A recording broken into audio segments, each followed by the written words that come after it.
everyone, welcome to NEDAcon Spring 2021's panel, Using Your Platform for Change.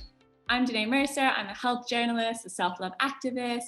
I speak to over 2 million women daily about ways they can love their bodies and love themselves a bit more. And I've gone through my own eating disorder journey, which is why this is really, really close to my heart. And I'm so thankful to be here today. I'm pleased to be presenting a panel discussion with some folks who have found a way to make a difference using their talents as a voice to reach others. I'd like to start by introducing our 4 panelists. In no particular order, we have with us Kendra Austin. Kendra is a Brooklyn-based, multi-hyphenate creative, model, writer, and diviner who integrates her personal lessons in mindfulness, self-compassion, and radical self-acceptance into everything she does. Her work started with plus-size and body-positive blogging, and over the years has found its way onto national broadcast commercials, ads, and billboards. But her most notable and sacred accomplishment is her relationship with her community. You can find her on Instagram, TikTok, and pretty much anywhere on the internet doing what she loves the most, storytelling, and using her personal experiences in finding victory through victimhood to empower others to be brave, claim space, and enjoy the ride. Hi, Kendra. Hi. There's just such an every single person on this panel. I'm like, oh my gosh, this is amazing. So that brings me to our next beautiful soul. We have Dianne Bondi. She's a social justice activist, author, an accessible yoga teacher, and the leader of Yoga for All movement. Her inclusive approach to yoga empowers anyone to practice, regardless of their shape, size, ethnicity, or their level of ability.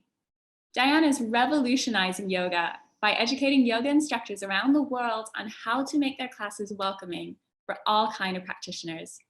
Dianne, thank you so much for being here today. Thank you for having me. I'm excited to be here amongst these incredible people. It's so fun. It is, it really is. We also have Henrie joining us, who's become a well-known and outspoken advocate for eating disorder awareness. Nearing an online following of 500,000, Chris uses his platform to provide a space where inclusivity and understanding can thrive within a community, where support and empathy are the most important. Chris has been honored to represent both men and the LGBTQ+ community in conversations surrounding mental health, where their voices aren't always heard. Chris, thank you for being here. Thank you very much for having me. I'm very excited to be here. Thank you. And our final panelist is Bretton Reis. He's a theater practitioner and writer based on the coast of New Hampshire. He's worked throughout New England on over 200 productions as a director, actor, and/or lighting designer. Recently, the premiere production of his play, Stat Geek in Nantic, which tells the true story of a sports talk radio enthusiast's struggle with an eating disorder, won first prize at the Power Stories Voices of Truth Festival. Hi, Brett. Hi, thank you so much for having me. I'm so excited to be here. Now, with those beautiful introductions all wrapped up, I'd like to get the conversation started by asking everyone here, please tell us a little bit more about your work and how you decided to get started with your platform. I'm going to start in the order that I introduced everyone. So to kick it off, Kendra, you're on. Thank you so much, Danae. I think that my work has always been rooted in my own personal journey and just unlearning and undoing kind of the inherent, like the ways in which I've thrown certain things, certain truths as my reality, and kind of working to dethrone those things.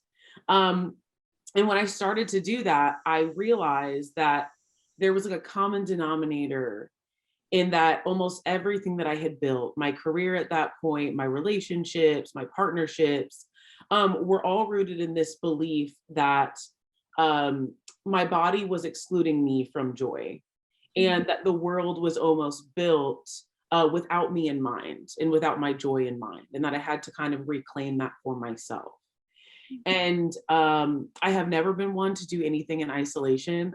Community is the core with which I do anything. I don't think my words or my platform is valuable without community in mind. So I just kind of felt like, why don't I heal in a public space?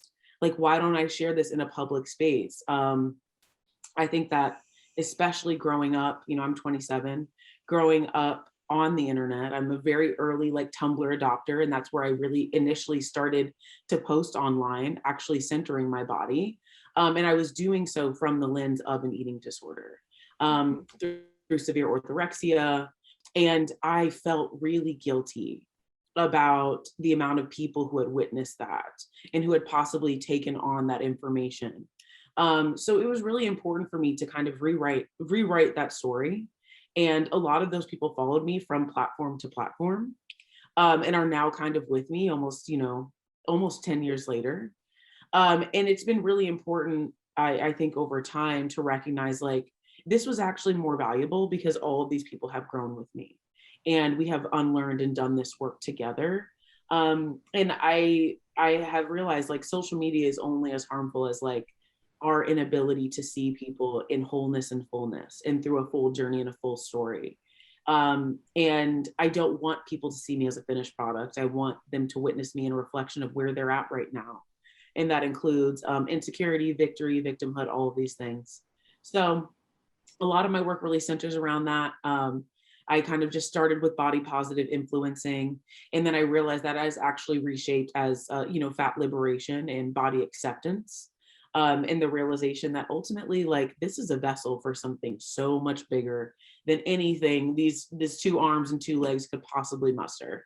And I, wanted to share that message. I wanted people to recognize, like, this is a vessel at absolute most. Everything else is what you're here for.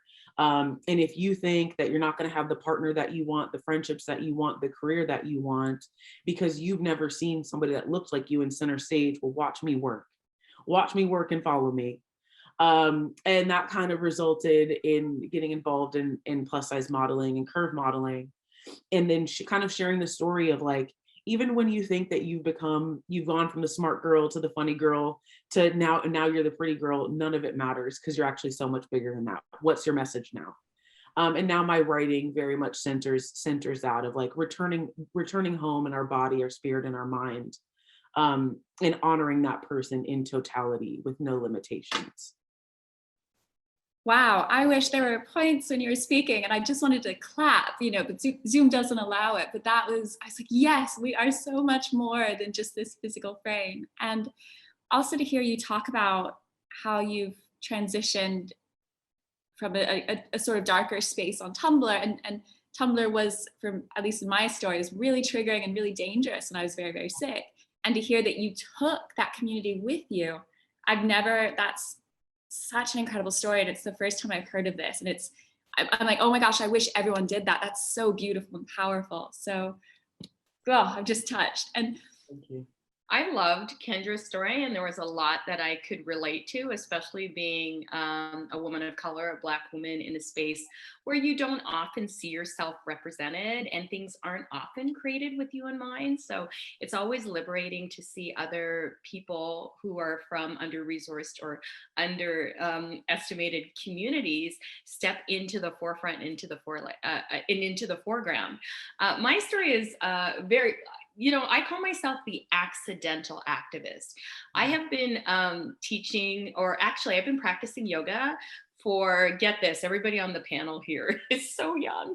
I have been practicing yoga for 48 years. That's how long I have been on my mat. My mother introduced me to yoga when I was 3 years old. So now you can do the math and figure out how old I am. My mother introduced me to yoga when I was 3 years old, using a book that I still have. She recently cleaned out her condo and found this book, and it was called Stay Young with Yoga. She bought it when she was a nursing student in England in 1968. The book was actually published in 1952. And so when she emigrated to Canada with my dad, and they started a family, my mother stayed home for the first 5 years of our life to raise us. And she didn't have any access to, you know, any social groups. She didn't have any friends. She didn't have any family as a new immigrant to the country. And she wanted to find a way to get a little bit of movement and reprieve from raising 3 small kids under the age of 4. So what would happen is when my brother and sister would take their nap, they're twins, her and I would do yoga in our rec room in our basement together. And we would leaf through the book and we'd do all these fun poses together. And so I had this wonderful practice that wasn't about getting fit, that wasn't about changing my body, but this about hanging out with my mom. Because that's all we did. Like, that's what we did, hung out with my mom. Fast forward many years later, I kind of drift in and out of yoga practice because at that time it was like a fringe sort of activity. It wasn't the mainstream that it is now. Fast forward to my first yoga class in a yoga studio where I walk up to the front desk, and as a Black plus size woman, I get shamed by the person who's signing people in. She looks me over at my body and she says to me, you know, this is going to be hard, right? And I'm looking at this person who's, you know, quite a bit younger than me. And I'm thinking to myself, I've been practicing longer than you've been alive. So you might want to check yourself before you come for me. I didn't say that because I was trying to be zen and not get my feelings and not be reactionary and all the things because I was going to yoga class. So I ended up going to an Ashtanga for lunch class. And I'm not an Ashtanga practitioner. I had been doing my own thing with my mom. And I was somewhat lost in the class. And the teacher was very angry that I was there. They kept making these comments about not being able to keep up and people shouldn't be in this class if they can't keep up and and rah, rah, rah. And I was all like, okay, you know, when I was finished the class, had that been my first experience of yoga, I would have never gone back. But because I had this background with my mother as this loving, accepting, fun, connected space, I knew it could be so much more. So I go home after this yoga class and I say to my husband, I'm opening a yoga studio. And he's like, wait, what? Like you just had a baby and you just went to yoga class so that you could get, you know, away from you, get some me time for a few minutes, and you come back, now you want to start a new business. And that's what ended up happening. When my son turned 6 months old, I ended up renting out a community space and running yoga classes with like no training. So I had been a fitness trainer before, and I had been taking yoga with my mom. So I connected those two things together and just started teaching a movement class. I didn't even call it yoga. So I just started asking my friends to come join me in this movement class. And this is how I kind of got started in creating these classes that were going to be more accessible, because I knew how to adapt body movements and exercise for people. I knew how to create joyful, mindful movement, and I wanted to apply it to the yoga practice because I wasn't seeing people who look like me in the practice. And then when everything changed for me for activism was March 4th, 2012, when I wrote an article for Elephant Journal that was called Yoga Isn't Just for Skinny White Girls. Now, this was clickbait because I was so tired of going to yoga spaces and people looking me up and down and just assuming that I couldn't do the practice, or, you know, talking down to me or being rude to me. So I wrote this article about how can a place that's supposed to be about non-judgment be so judgmental and be so homogeneous? You only saw what we consider fit bodies. We only saw what we consider conventionally attractive bodies. That yoga was really aligning with conventional beauty standards, which are often, you know, Eurocentric and able-bodied and cisgender and heteronormative and. So I was like, I want to put up a lens or a picture that looks different from that. So I started posting on social media, Twitter to start, then Facebook, then Instagram, about how I wasn't liking not seeing representation in yoga spaces, that yoga was very much becoming white women wellness. And I wanted it to be about all of us. And a friend of mine who I met on Twitter, Melanie Klein, reached out to me and said, hey, a group of us are putting together a coalition called the Yoga and Body Image Coalition, where we're going to start shifting the narrative and changing those forward-facing imagery to include all of us and more of us. We wanted to include the LGBTQIA+ community. We wanted to include BIPOC. We wanted to include people with disabilities. So we created this umbrella and started pushing out those forward-facing images and openly critiquing, you know, publications like Yoga Journal and Lulu Lululemon, and all those institutions that were feeding into this very problematic beauty norm, and not using yoga as a function of self-expression, of self-reflection, of community, of social justice, but using it as another function of beauty and another way to oppress us into believing that our bodies aren't good enough because we couldn't do performative yoga asana. And so that's what kind of started my career. And from there, I kind of started building out my community on social media, and I got an opportunity to write a couple of books. I've had opportunities to be, I was in a commercial, a viral commercial for Pennington's, where I was showing plus size bodies are able to move like smaller bodies, and really being part of the fat acceptance community, which is where body positivity comes from, right? It's a watered down version of that. And really making sure that we understand body positivity is that your body is not an apology, that you get to show up unapologetically you in spaces in the world, and making space for that. Sorry, I spoke for much longer than I meant to, but that's my story. Don't apologize for a single second. That story is incredible. And I think what you have done takes such courage, and it's so needed, and it's wonderful hearing you talk about it, and the passion. Chris, we're coming on to you now. So please tell us about your work and how you got started, your journey. I'd love to hear. All right, awesome. Yes, hi, my name is Chris, and I first want to say thank you for having me on this panel for this spring's NEDAcon. I've looked up to NEDA as an organization ever since I have been in recovery, and I am very, very honored to be here. A bit about me: I am 23 years old. I am a writer, a recovery advocate. I've been in recovery from anorexia for over 7 years now, and I have spent much of that time really dedicating my life to spreading as much awareness for eating disorders as I can, and really being a voice for those who may feel underrepresented in the recovery community. I am a content creator over at TikTok, where I create and produce 6 videos every week that are all primarily within the theme of recovery. I've been on TikTok for a little over a year now, but prior to TikTok, I was a partner with YouTube for over 5 years, where I would also post weekly videos within the theme of recovery. And the focus of my work is primarily surrounding making the recovery community and the conversation around mental health and eating disorders really inclusive of all.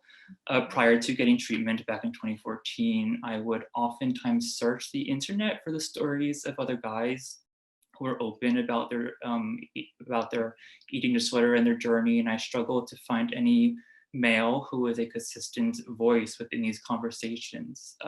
So when I was discharged from treatment, I really made it a goal of mine to be that voice that I myself would have liked back then, and really raise awareness for men who do struggle with eating disorders. I think we can all agree how important it is that representation is inclusive of every community. And talking about men in recovery is really just touching the iceberg, right? You have people of color, Indigenous individuals, the LGBTQ+ community, which I'm also a part of, those in larger bodies, those older in age.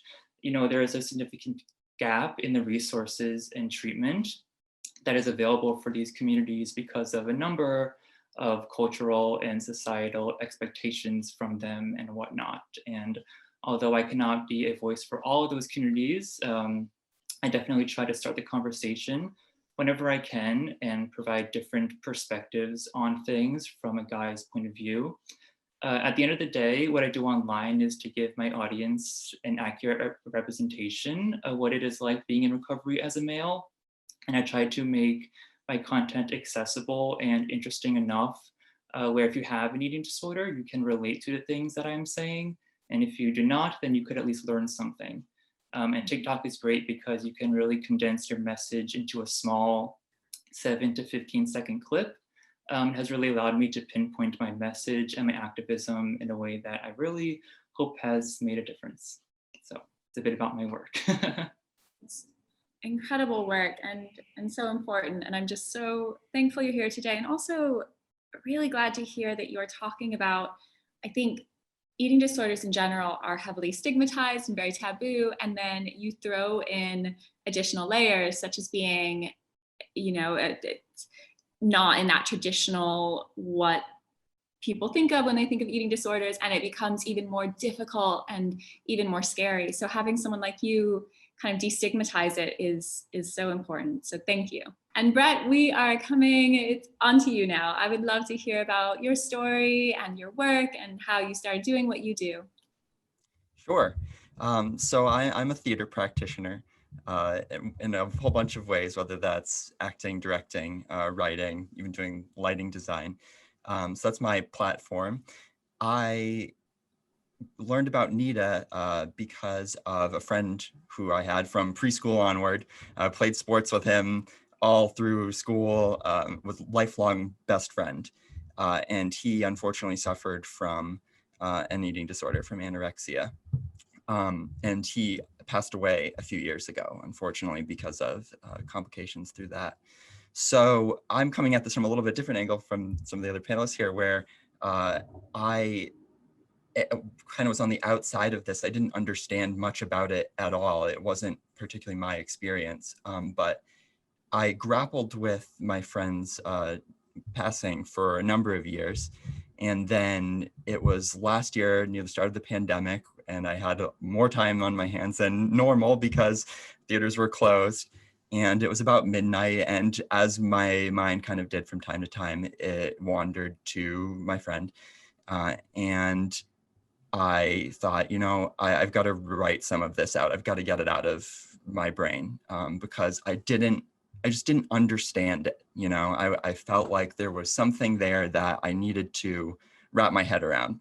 So I went to the computer, I wrote an outline of a play, and started to delve into some research about anorexia through NEDA and through a few different sites, and outlined a play and wrote it in the next month. And workshopped it over the next year online with some of my actor friends, and tossed and turned with it and tried to hone it and make it as good as I could. And then we were able to present it a couple months ago now, and raise some money for NEDA, which was great. I think something that I learned, a few things, I learned a lot, obviously, but a few things that I learned. One is that that there wasn't a lot of awareness, that I wasn't alone in this, that generally even David, my friend's family members, in some cases, weren't fully aware of what was going on and how they might help. So I learned that this could be impactful. On a more granular level, I learned things like saying that somebody is not anorexic, that they have anorexia. And that wasn't something that I particularly thought about before, but just trying to treat somebody as a whole person, not letting their illness define them, was something that I learned a lot about. And so in the play, it's tangentially about his struggle with an eating disorder, but it was about him and what made him special, and about his gifts. In particular, his gift for sports statistical analysis. That was his forte, and something that he loved passionately. So it was about the totality of his life and how we can support people who are dealing with this, and how on a more immediate level, how we might use our particular art form to raise some funds and awareness for a good cause. Growing up as a fat Black woman, so often people just didn't believe that ultimately what they were seeing me walk in was an eating disorder. And because of that, I actually did not recognize it myself, and I was not capable of receiving the recovery resources that I needed until I really could provide them for myself as an adult. And at that point, so much had already been taken from me. And I had already limited myself from so much joy and ultimately from health. And I feel like I've even heard, Chris saying that within the queer community, which I'm also a part of, eating disorders are rampant. The illness, like suffering from an eating disorder, is really, really common. And almost integral to dating and to the community. And it's very similar actually within Black culture. And because people are not seeing men and not seeing women of color as the figureheads of what illness could look like, we ultimately are not offered community care. And that is what creates people like ourselves who decide, you know what, I'm going to be like the intergenerational trauma breaker. I'm going to be the person that shows up for the ways in which I was not shown up for. And I think that that is just really so stunning. And I'm just so proud of all of you. Beautifully said. And it brings me on to actually the next question. I'm so glad that we got to hear about how all of you are using your voice, but I'd love to hear a bit more about, like, how do you think your work is impacting the space you're in? And I had more, I've been part of hundreds of productions at this point in my life. And that's neither here nor there. But after doing Stack Geek and NEDAC, I had more of an outreach and more of a response than I had to any other play at any point in my life. I had people who I hadn't heard from in years who knew my friend growing up. I had his family members reaching out to me. I had random people who just saw the play reaching out to me and just saying, you know, I had no idea, I didn't understand. A very common thing I heard was, I didn't know men could have eating disorders. So again, when we talk about representation of different communities, absolutely, it's so important. So hopefully we'll continue to hear from, as we stage the play more and more and in different places, we'll be able to raise awareness in that way. I think that the play hopefully is particularly helpful for the family members and the friends of people who are dealing with eating disorders, just to have an idea that, you know, you can help, you can talk to your friend, to your brother, to your son, that it is something that's not something to be ashamed of at all, that it is, that the more we can shed light upon it, the more we can fight against it.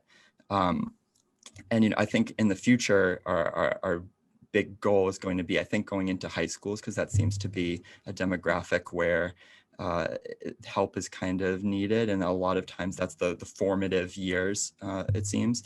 So I think high schools in the future will be our kind of target demographic. I have been raised my mother would always say to me, whenever I would be like, somebody really needs to do something about that. And my mother would always say, that means it's you, right? Like when you're like, how come people aren't talking about this? And I'm like, that means that I have to talk about it, right? And I developed a eating disorder pretty early on in my life. I remember not seeing that whole thing around representation. When I was growing up, you guys are really young, you're not gonna remember this, but in the 70s, we had this TV show called Charlie's Angels. And it was like Kate Jackson, Farrah Fawcett, and like Cheryl Teagues, maybe, I don't remember, but 3 women that I could never identify with, that I was never going to have a body type like. And I had a dad who was very fat phobic. So he used to like torture me on the daily basis about being fat. And then I developed this eating disorder that I nurtured for 30 years. That this was a really big part of my identity for 30 years. And coming to a place where I could talk to other people that look like me about having a similar experience, about growing up in a fat phobic family. We have a lot of, in my culture, I'm West Indian, we tend to have a lot of fat phobia, like everything else. We've been highly colonized to believe that thinner bodies are better, that fairer bodies are better. And so I really internalized all that. So like Kendra said, it's a lot of unlearning and relearning. And a big part of that, I also thought that I would do publicly. Once I noticed that being vulnerable in my social media spaces created greater connection and community, then I was all about sharing that vulnerability. I can't tell you how many people had slid into my DMs or had messaged me and said, listen, your story is very similar to mine. I've never seen a plus size Black woman talk about dealing with an eating disorder. And very similar, not being believed or being overlooked, or whenever you see the literature, it's always college-aged white women that are eating, that are most likely to be targeted or have access to treatment for eating disorders. And I remember Back in 2014, I had an opportunity to go to Shepherd Pratt, which is one of the largest eating disorder clinics in America. And I got to speak on a panel of 5 people around what recovery looks like and that recovery is possible. And what was really striking to me is on this panel, there was 5 of us. 2 of us identified as women and the rest identified as men. And it was interesting to see that cross section. That was something else I hadn't seen before, was men talking about eating disorders. And at the time of this panel, that book 50 Shades of Grey was really popular. And I remember sitting next to a guy who rode crew at Harvard, who was an investment banker, who really fit this profile of, you know, the successful man, what everybody is supposed to live up to. And him talking about how many of his colleagues at university when he was rowing crew at Harvard had eating disorders, and that it was just the secret, but they didn't think they had eating disorders because they were never identified within that population. So it's really important to use, I think if you feel comfortable, and if you want to step into that space, or if you're asking yourself, what can I do? Sharing your story is so powerful, especially if you are from an underestimated or under-resourced or underserved community, because then we get to see ourselves and know that recovery is possible and know that we're not having these experiences by ourselves, because it can be very gaslighting when you're like, you think you're the only one having this experience. So I think it's really important to put those forward-facing pictures out there. And I love social media in that it's the democratization of celebrity. So you don't have to wait for somebody to find you and share your story, that you have a platform and you can put what you want to put out there, and then you attract people into that platform. And then it's important to have that relationship, because nothing happens in a vacuum, and learning and recovery is collaborative. We do better when we are in this together. Mm-hmm.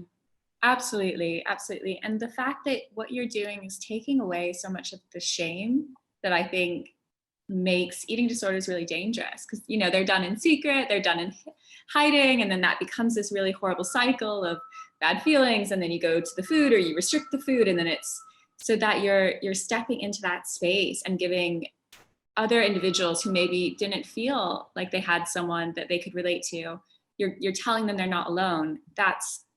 It's just incredible. I mean, so much of what Diane just said actually, I mean, deeply resonated with kind of the roots of my own work. Growing up, I had, you know, our first standard of beauty is probably our same-sex parent, right? So I had a size for a 5-foot-tall white woman as a mother, okay? And I saw the ways in which the world reacted to her and what they were willing to give her because of her proximity to beauty standards. And as a child, you think that the whole world operates around you, right? So I assumed that even though I didn't see our differences the way that the world did. So I thought, oh, people will accept me if I act like her, if I am as warm and joyful and excited as she is, then I will receive the same. In addition to that, I attached her more harmful and personally violent behaviors as well to that kind of joy, and that included her eating disorder. So I said, you know what, if I acquire that eating disorder, I too will get what she has. And I think the distinction that really started to manifest again around like high school time was, and when people started to see my body, like people already adultified me and viewed me as an adult and viewed me as somebody who was responsible for my own actions and not as a malleable child who may have been hurting or needed guidance or needed a leg up or needed support, was like it was congratulatory behavior for an eating disorder and automatically attaching my proximity to it as health. Whereas like witnessing it in my mother, there were times where people were concerned for her because she would become so apparently thin. And that was really damaging to see. And they could track her behavior and see, oh, I know what an eating disorder looks like in this person. And similarly, I carry the same eating disorder and I was congratulated for it. And people said, you have such willpower. You have such strength. You have such fortitude. And they were right. I did have all of those things, which is why I was an incredible person and a great student and a very high achiever and also just a kind person, right? all of these things were actually my sign of fortitude and my sign of willpower, my sign of strength. But I was only ever really rewarded for that eating disorder because people imagined that that was me showing up for myself. And I think that over time, I realized like, this is what people need to, people who are in my similar body need to know that, that those moments where they're in shame and they know that they're harming themselves and other people are saying continue to do it, right? That dissonance is real. That it almost like to remove that veil and remove that like bit of shame of like, yes, you are harming yourself. And I need you to know this. I need you to know that you are in fact harming yourself.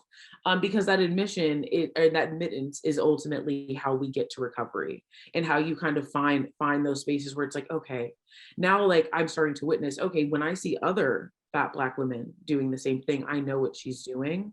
And I can say, hey, how are you doing? Can I be of help to you? Versus saying, you're doing a great job. I'm so happy that you're getting smaller. Keep on going. Right? Those are the harmful ways that we are just consistently encouraged to harm ourselves, let alone to just deny ourselves community care and resources.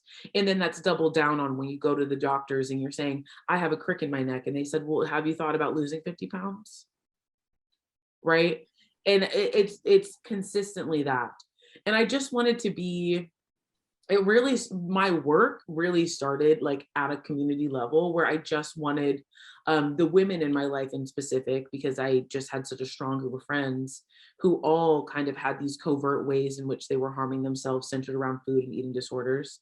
I wanted to be the only space in this entire world where we didn't have to talk about that. I thought, what if our friendship is the only space where you did not have to say, oh, I'm going to enjoy this because, next week I'm going on a diet. Or next weekend, what if this is the only space in the world where you don't have to do that, where you can enjoy food as community care, where we can talk about ourselves kindly and with grace, where we can talk candidly about the ways in which we're struggling and offer solutions rather than encouragement. And I thought, okay, now that I've done this in my daily life, I can do this in a greater scale. And that's essentially how I saw that. I saw my community online as in my work and the consumers of my writing as an extension of my friend group. What if this is the only space in the world where you don't have to show up for that harm? And I feel like that has really become, I've noticed that is the way that my work is reflected. That's the way that it's received. And that makes me feel like, oh, then I know that I'm showing up for myself authentically and encouraging other people to do the same. Now it's just kind of really morphed less into conversations around the body and more as I want you to just simply see what it looks like for somebody that looks like you to exist in joy. Mm-hmm. And there's no caveats. It's no, I used to hate this part of my body and now I love it.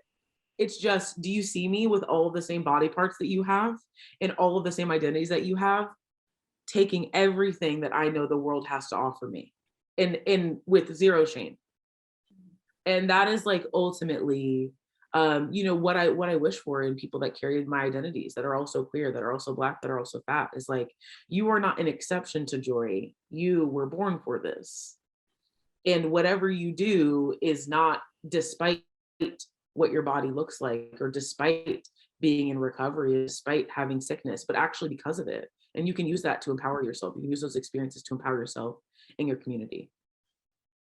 I love what you just said about you are not an exception to joy. You were born for this. That's because I think so much of what you've said so far in the conversation has been this idea that you are so much greater than this wonderful shell, and it's about celebrating all of that. And that's just what you just said, the joy. There's such joy in it. That's incredible. Yeah. So as a majority of my work is on social media, primarily on TikTok and YouTube, I kind of looked at this question through a lens of how those platforms have reacted to the growing amount of mental health talk and awareness that we have seen. I've been on social media for much of my teenage and young adult life. And in that time, I have certainly noticed a significant switch in conversation surrounding eating disorders and mental health in general. And I think that we have come a long way in accepting that mental health is a valid and a significant part of our culture, and that, hey, it is okay to talk about. I think in the past, people in social media platforms have viewed mental health as too much of a sensitive issue. You know, oh, let's not talk about that. Let's kind of keep that hush hush. Let's not bring it up. And that's where I've seen most of the change. I've been so happy to see platforms like TikTok really begin to embrace the recovery community in many ways, even with hashtags or campaigns that they do for Mental Health Awareness Month or hashtag Mental Health Matters, or even that TikTok has a partnership with NEDA now. I think that is great, and really legitimizes so much of what I and we all here have been working towards for many years. So while, you know, I can't sit here and say that my work has specifically done this and that, I think the collective use of all of our voices have really made an impact on the awareness side of mental health, and have really just opened up this conversation to a level where it's just more talked about and more understood, and it's able to grow. And yeah. Well, and I think having someone like you on TikTok is so critical. If we look at the platforms, it is the youngest, and I mean, don't quote me on this, but I think it is the fastest growing, is what their team told me. So the demographics on there are so vulnerable, and it can be a pretty toxic, to go back to what you were saying about, Kendra, about Tumblr, it can be a pretty toxic space sometimes. So Chris, having you on there is great, and to just try to even just a little bit even out that scale is so important. What would you tell others, people who are watching, people who are listening, what would you tell them who are looking for ways to use their voice for change? What advice do you have? What would you say? I would start, I'm going to just jump in here. I would start with telling people to be honest and to be vulnerable, honestly, because there is power and strength in vulnerability. I think back when I first adopted social media platforms, it was very curated. Like if you go to my Instagram page or my Facebook page, it's not curated. Like, I mean, I do have my posts when I'm doing workshops, or if I have something that I'm offering, those are very curated posts. But what I found was most responsive in building communities is just showing up vulnerably, like ugly stuff, right? Like whenever I posted anything about my practice, my yoga practice, I would show people how it looked in my body. It wasn't a perfect picture that you could pull from media. It was what it looked like in a fat body. What it looked like if my pants were falling down and my stomach was hanging out. If I fell out of stuff, I shared that, right? If I was having a difficult day, I shared that. And I always acknowledge my body. And I say this to everyone, and this comment was very much inspired by what Kendra said, is that this vessel, this body that we have, is the only vessel we have in order to experience this miracle we call life. So it is much more deserving of our respect and far less of our criticism. So that is the message that I always want to put out there. And I do it in the most vulnerable ways. If I'm having a rough day, I tell people I'm having a rough day. I always mention that I'm in therapy because I think therapy is awesome. And I think everybody should have access to therapy. I think that should be a universal, I mean, I'm in Canada, I have universal healthcare here, but I think that should be a universal healthcare for everyone. You know what I mean? And just being 100% honest and 100% myself, because I think it allows people to see your humanity and to see themselves. And I found that it gave me an even bigger voice. If I just show up authentically as myself with all the, the garbage that's going on in the background and all the spinning plates falling over and all the dirty laundry and all the ugly cry and all that stuff, people really respond to that. People really see you as a full developed human. But what happens on social media is things get really curated and we only see what people want us to see. And a lot of that perfect life stuff I'm always wondering, I'm always trying to peel back the facade there. What are you hiding? And I think it can be really healing to invite your community in to share their stories and to also elevate other stories of success or other stories of people struggling. Like my platform on my social media is never about me doing this and me doing that, and me doing this and me doing that. Because man, that's going to be really boring. Nobody's that interested. But you know what I mean? But sharing the stories of others, elevating others, learning from others, being a lifelong student, appreciating my body in the moment, inviting others to appreciate their bodies in the moment. I think that's the best way to reach your audience and to reach your community. In that way, you can engage them and then you can tell them, this is my story. Recovery is possible. Here are the resources. Here are the other people you need to be following. Here's what you can do in your community. Here's what you can do on a global scale, because it gives you a lot of opportunities for connection.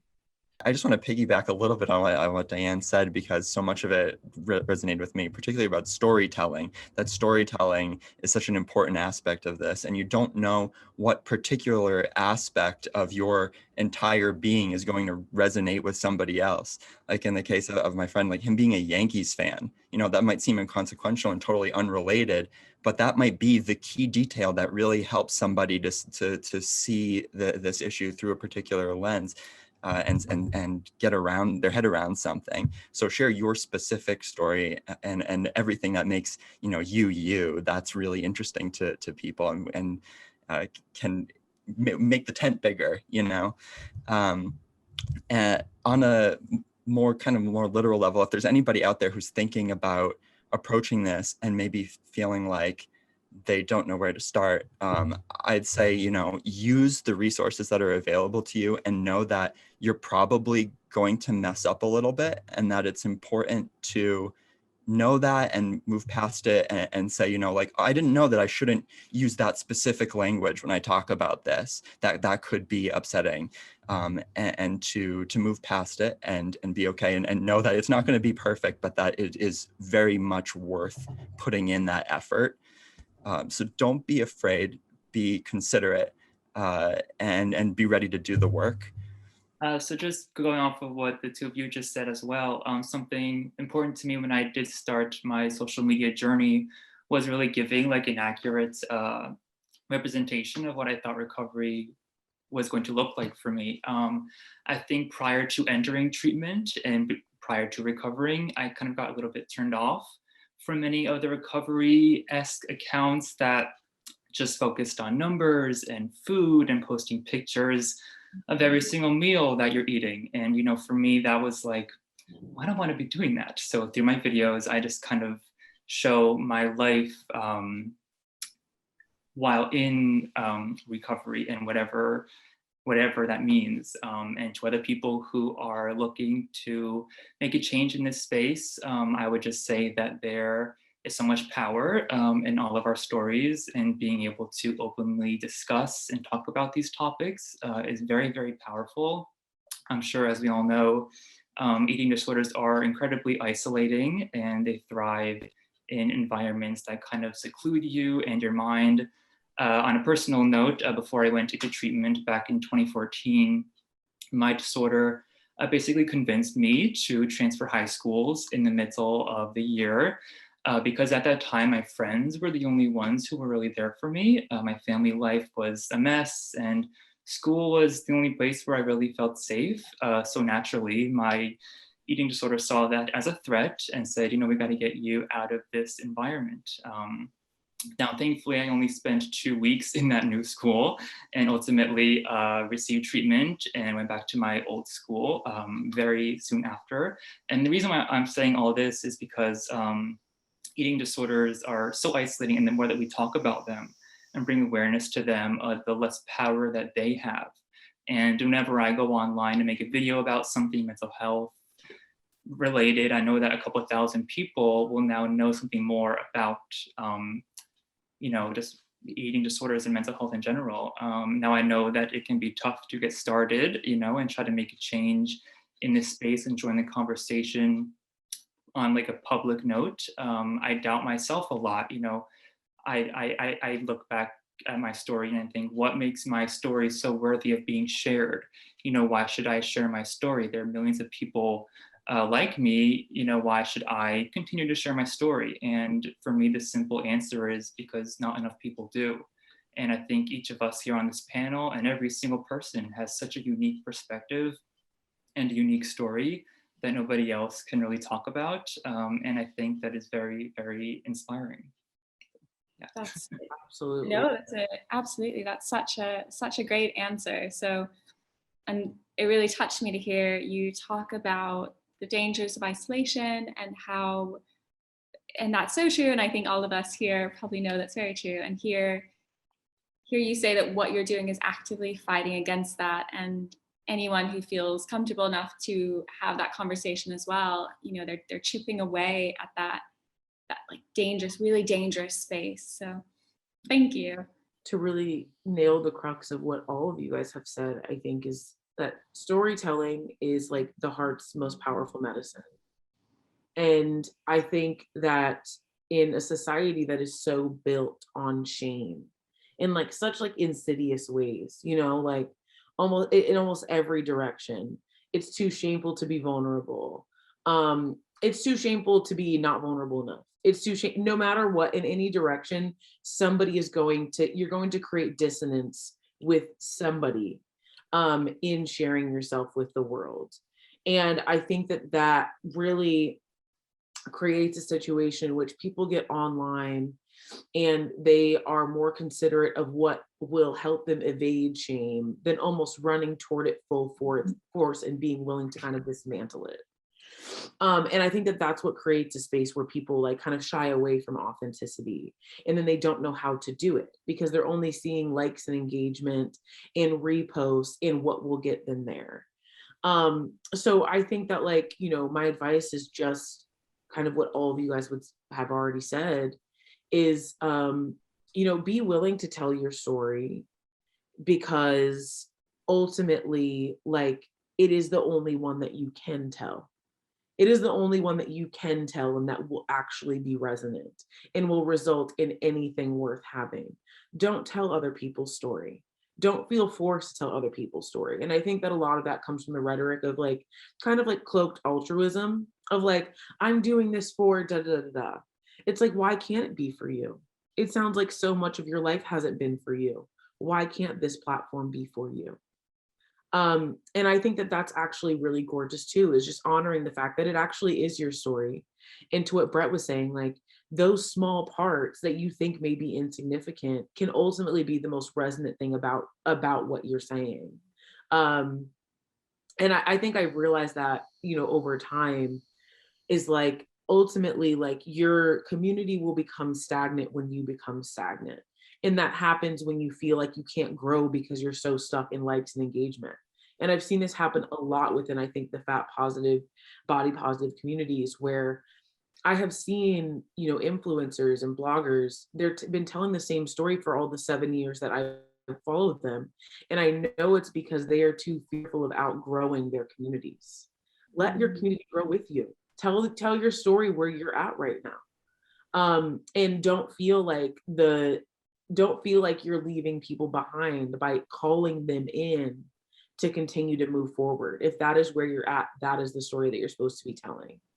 And I think that is has been, as I've been on the internet, the most powerful tool is kind of releasing the expectation that absolutely everybody can come with me. And feeling like I need to tell their story still because they're still there. No, I want you to come with me. I'm going to keep on going. The train's only going one direction. And that's going to constantly shift and grow. And I think, calling your community in to grow is I think the greatest tool in really building something that will always be resonant. Thank you. That's incredible, incredible advice. Now, I'd love to wrap up our conversation by asking, what do you hope to be able to do with your platform in the future? Chris, we're going to start with you. Okay, great. Well, my time on TikTok has been one of the most incredible experiences of my life, and just being able to, express myself and spread my message of awareness in 7 to 15 second clips that really have the potential to reach such a huge audience. It's just been amazing. So I definitely want to stay on TikTok for as long as I can. I am at this point in my activism where I am looking to bring it to the next level and hopefully go more professional with it.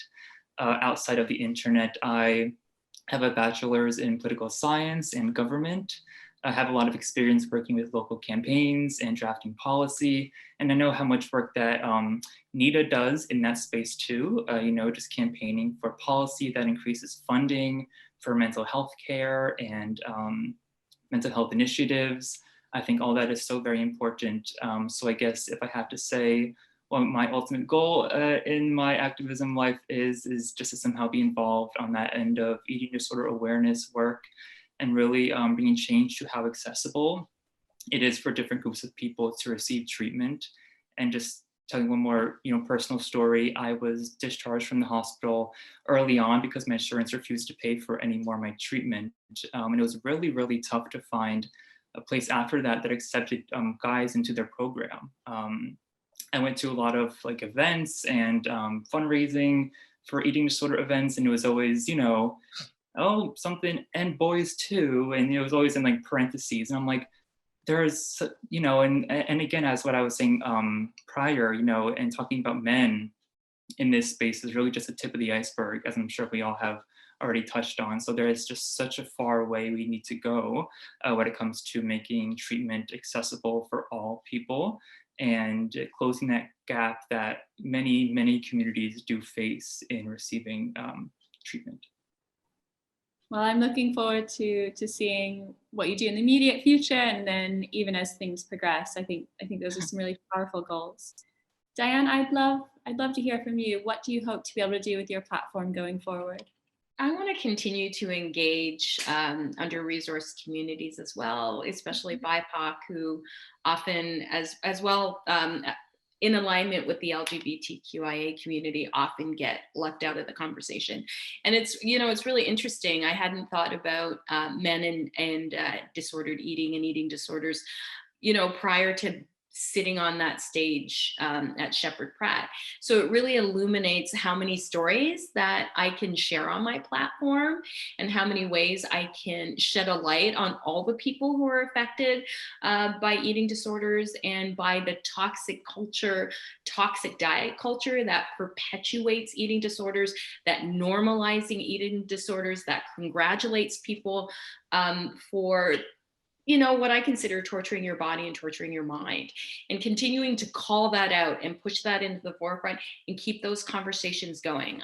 It's my feeling in my life that I won't be at rest until we all have equity and justice, right? Because it's either equity and justice for all of us or equity and justice for none of us. And I'm on the other side of that, right? So I'm going to continue to push those stories out there and continue to share my stories as well. And just hopefully be a platform for people to feel safe to share their stories. That's beautiful. Thank you. Thank you so much. Kendra, what about you? I hope to continue to grow and mold with the time. I'm definitely a creator and woman of my time. I always want to be kind of interacting with the most malleable minds. I've been on Tumblr, I was on Facebook, I've been on Instagram, I love TikTok. Wherever the kids are, that's where I want to be. I never want to outgrow where the malleable minds are. So I think that continuing to be agile in language and how they're most receptive to emotional and mental health information, continuing to disseminate and create equitable resource where there isn't in mental health and emotional health resources and in mindfulness practices, I think is really, really important for me moving forward in as many ways as I can. There are huge disparities in who has access to mindfulness and who has access to a consistent return to their bodies, minds, and souls. And I think that, calling that forward and continuing to disseminate that information as widely as possible will absolutely be a core value and goal of mine. I am also writing a book, so I'm very excited for that. And I am continuing to publish long form essays and newsletter about identity and how I interact with my stories and experiences. So that's really kind of where I'm channeling energy moving forward, is more into publishing and written content and being able to share myself in more intimate ways and tell stories in more intimate ways. So that's what we're doing moving forward. Amazing. And I think as we've discussed today, the sharing kind of that vulnerable, intimate side of yourself is a really powerful tool of change. So can't wait to see all that happen. Brett, last but not least, where do you hope to go in the future with your platform and what you're doing? So in the immediate future, the plan is to hopefully tour the play with a small tour of high schools in New England is currently in the works, trying to get that set up. Hopefully that goes really well, and I'd love to perform the play at as many places for as many people as possible, and just do as much good as possible. Theater is really great in that it partners really well with nonprofit organizations, because it is this kind of platform where you have a captive audience who's sat in their chair and they look bad if they get up and leave the room after the show. So you can have a captive audience where you can have a panel, you can have expert discussions afterwards. And it partners really well in terms of fundraising. So just in terms of the kind of tangible future of the show, that's the hope. I'd also say that on a personal level, and this might speak to somebody out there, it can be really hard to engage with this day after day after day.